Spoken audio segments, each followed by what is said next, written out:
Dahil sa nakitang video galing kay Carla, itong si Madam Lutos ay natauhan sa katotohanan. Dito na nga'y maisipan na nga niya na magbago na nga ng tuluyan. Nang sa ganon, kapag dinalaw siya ng kanyang anak na si Carla, ay tiyak matutuwa yun sa kanya at magugustuhan na siya nito. Subalit nagalit ang kanyang mga kasamahan sa presyohan. Ito nga'y sinabi sa kanya na wala umano sa kanilang napag-usapan. Ang napag-usapan nila ay tataka sila matapos na makuha ang kanyang gusto. Naman nagwala ang kanyang mga kasamahan at nais na nilang patayin itong si Annalyn.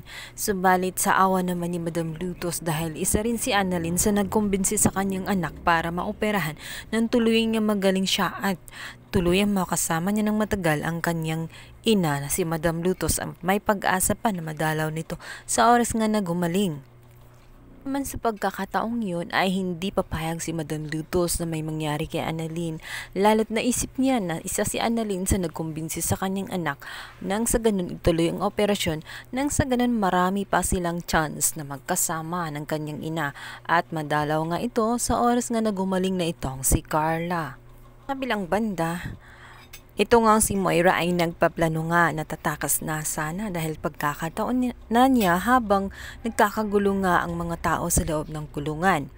Ngunit sa kanyang pagtakas ay mahuhuli siya ng mga SWAT kaya wala na nga siyang ibang choice kundi ituro na lang sa mga SWAT kung saan ang daan na sekreto nang sa ganun nga maligtas ang mga tao na naroon, especially nga ang mga doktor na naroon pa rin sa loob ng kulungan at marami ngang mga preso na may mga baril na ngayon na hawak at nahihirapan nga silang ikontrol. Kaya naman sa tulong ni Moira ay tuluyang nailigtas ang mga tao roon.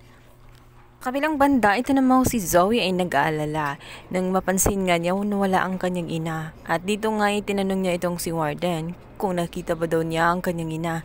At dito nga magugulat itong si Zoe sapagkat ang kanyang ina umano ay nakagawa ng kabutihan.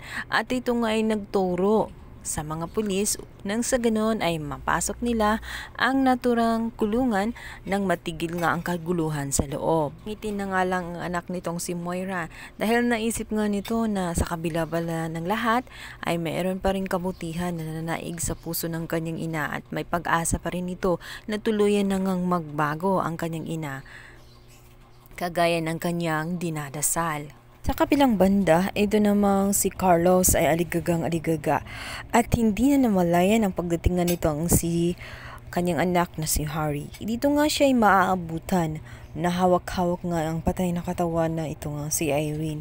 Dito nga siya magmamakaawa at sabihin tulungan siya na iligpit ang kanyang dating asawa na si Irene dahil nagawa niya itong patayin dahil sa panghimasok nito sa kanyang buhay. Sabi niya rito na hindi na talaga sinasadya ang pangyayaring iyon. Ang gusto lang niya ay takutin itong si Irene ngunit hindi na namalayan na nasobrahan pala ang kanyang pagkasakal rito kaya tuluyan ngang namatay.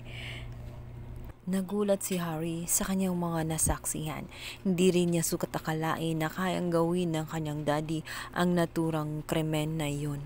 Nagdududa na rin siya kung kaya't ang kanyang ina na dating namatay, baka nga siya ang may kasalanan at siya rin ang may gawa kung bakit bigla na lamang itong namatay.